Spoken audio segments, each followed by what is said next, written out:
আসসালামু আলাইকুম। সব কিছু মিলিয়ে ভালো আছি আলহামদুলিল্লাহ। এই ভালো আছি আলহামদুলিল্লাহ নিয়ে আপনাদের একটা গল্প বলি। যাদের সময় আছে তারা শুনতে পারেন। এক রাজ্যে এক রাজা ছিল এবং তার অনেক সেনাপতি, সৈন্য, মন্ত্রী অনেক ছিল, অনেক সয় সম্পত্তি ছিল। তো তার মধ্যে একজন আল্লাহ ভীরু মানুষ ছিল, যে আল্লাহর সকল কিছুতে সন্তুষ্ট থাকতো। তার সুখ দুঃখ সব কিছুতে সে আল্লাহর উপর খুশি থাকতো। তো একদিন রাজা তার তরবারি ধার দিতে দিতে তার একটা আঙুল কেটে যায়। তখন সেই আল্লাহভীর সৈন্যটা বলে আলহামদুলিল্লাহ। এই শুনে রাজা রেগে যায়, বলে আমার আঙুল কেটে গিয়েছে আর তুমি বলছো আলহামদুলিল্লাহ। তখনও সেই আল্লাহভীরু সৈন্যটা বলছে, জি রাজামশাই আলহামদুলিল্লাহ। এটা শুনে রাজামশাই রেগে গিয়ে তাকে বলল, একে কারাগারে বন্দি করো। তখন সেই সৈন্য তখনও বলল আলহামদুলিল্লাহ। শুনে রাজা একটু অবাক হলো যে ওকে কারাগারে দিচ্ছি আরও বলছে আলহামদুলিল্লাহ। যাই হোক, পরের দিন সকালে রাজা তার সৈন্যদের নিয়ে শিকারে যাবে। গহীন বনে গেল। যাওয়ার পর কিছুক্ষণ পর ওই বনের একটা দস্যু বাহিনীর হাতে তার আক্রমণের শিকার হলো।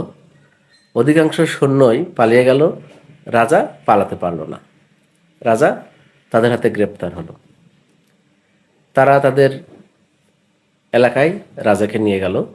মূলত এই বনের সভ্যতার বাইরে থাকা মানুষগুলো দেবদেবীদের বিভিন্ন উপাসনা করত। সভ্যতার বাইরের মানুষ তারা। তাদের রীতিনীতি ছিল, তারা প্রতি বছর দেবীকে খুশি করার জন্য মানুষের বলি দিবে। তো একজন মানুষ পাইল, যথারীতি রাজাকে বলি দেওয়ার জন্য নির্দিষ্ট স্থানে বসালো। হঠাৎ পাশ থেকে একজন বলছে, একে বলি দেওয়া যাবে না। তখন যে জল্লাদ ছিল সে বলল, কেন যাবে না? তো বলছে, এর একটা আঙুল কাটা। মূলত তারা নিখুঁত লোক বলি দিত। তখন রাজাকে ছেড়ে দিল। যখন রাজাকে ছেড়ে দেয়, রাজা কোনোভাবে কষ্ট করে রাজ্যে পৌঁছায় এবং পৌঁছে সোজা কারাগারে যায় এবং ওই সে আল্লাহ ভীরু সৈন্যকে সব কিছু বলে। তখন রাজা আর সেই আল্লাহ ভীরু সৈন্য শুনে বলে আলহামদুলিল্লাহ। তখন রাজা বলে, ঠিক আছে, আমি ওখান থেকে বেঁচে আসলাম সেটা না হয় আলহামদুলিল্লাহ, আর তুমি এই যে এখানে আসো তারপরেও তুমি আবারও বলছো আলহামদুলিল্লাহ। তখন সেই সৈন্য বলছে, রাজামশাই আপনার সাথে আজ ওখানে আমার কি যাওয়ার কথা ছিল না? তা বলছে যে হ্যাঁ, তুমি তো অবশ্যই যেতে। তখন ওই সৈন্যটা বলছে, সবাই আপনাকে ছেড়ে পালিয়ে গেল, আমি কি আপনাকে ছেড়ে পালাতাম? তো রাজা তারপরে বিশ্বাস ছিল, বলছে না।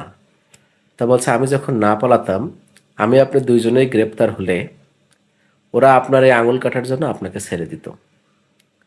আর আমি আমি তো নিখুঁত ছিলাম, আমাকে কিন্তু ঠিকই তারা বলে দিত। এই জন্য আপনি যখন আমাকে কারাগারে পাঠিয়েছেন, এই কারাগারে পাঠানোর কারণেই কিন্তু আমি যাইনি, যার কারণে আজ কিন্তু আমি বেঁচে আছি। তো ছোট্ট একটা ক্ষতি বা ছোট্ট একটা কষ্টের কারণেও কিন্তু বড় একটা কষ্ট থেকে বাঁচা যায়। তাই আলহামদুলিল্লাহ। তখন রাজা আসলে বুঝলো যে কষ্ট দুঃখ যেটাই হোক না কেন, আল্লাহ তার জন্য যেটা রেখেছে সেটাই হবে। সেটা সাময়িক কষ্ট থাকবে, সাময়িক দুঃখ থাকবে, আবার আল্লাহ চাইলে অনেক ভালো সুফল দেবে। তো আমাদের জীবনটাও কেটে যাচ্ছে এভাবে। সব কিছু মিলে আলহামদুলিল্লাহ। ইনশাল্লাহ আল্লাহ ভালো কিছু রেখেছে। সকলে ভালো থাকবেন, সুস্থ থাকবেন। আমার গল্পের মধ্যে একটা বড় ধরনের এসএমএস আছে, আশা করি আপনারা বুঝবেন। সব কিছুর জন্য আলহামদুলিল্লাহ, আল্লাহ ভরসা।